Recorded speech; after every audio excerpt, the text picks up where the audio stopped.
L'épisode 3 de La Casa de Papel commence avec Tokyo, qui poursuit sa narration.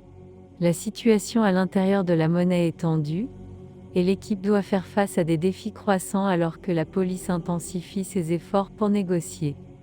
Le professeur, toujours en contact avec son équipe, utilise son intelligence pour manipuler les négociations. Il a établi un plan pour créer un rapport de force avec les autorités. Pour gagner du temps, il propose de libérer un otage en échange d'un accès à des informations sur la situation extérieure, tout en gardant le contrôle de l'opération. Au sein de la monnaie, Berlin impose sa volonté, se montrant de plus en plus autoritaire. Il utilise des méthodes dures pour gérer les otages, ce qui crée des tensions avec Tokyo et Nairobi, qui commencent à remettre en question son leadership. Tokyo insiste sur la nécessité de garder les otages en sécurité et de les traiter avec respect, tandis que Berlin est plus préoccupé par le contrôle.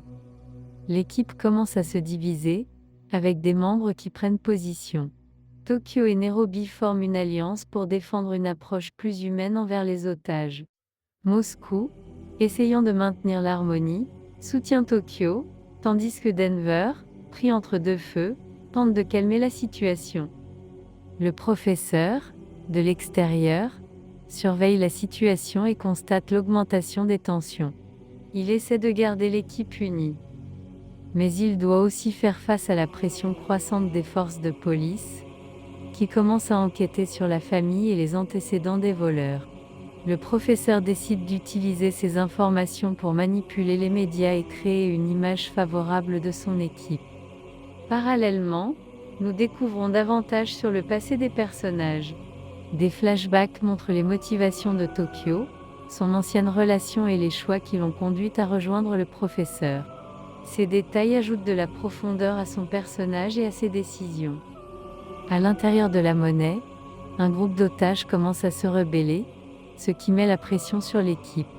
Un otage tente de s'échapper, provoquant un moment de chaos. Berlin réagit de manière brutale, ce qui ne fait qu'exacerber les tensions. Tokyo, de plus en plus inquiète, confronte Berlin à propos de ses méthodes, lui disant que cela pourrait mettre leur plan en danger. Le professeur, au courant de la situation, décide d'intervenir. Il appelle Berlin pour lui rappeler l'importance de garder les otages sous contrôle sans recourir à la violence. Ce coup de téléphone illustre la tension entre les stratégies du professeur et les méthodes de Berlin, créant un conflit interne au sein de l'équipe. Dans une tournure des événements, la police, cherchant à apaiser la situation, propose une rencontre avec le professeur. Ce dernier voit cela comme une opportunité, mais il doit également évaluer le risque que cela représente pour son équipe. La négociation pourrait soit les sauver, soit les exposer à un danger accru. L'épisode se termine sur une note de suspense.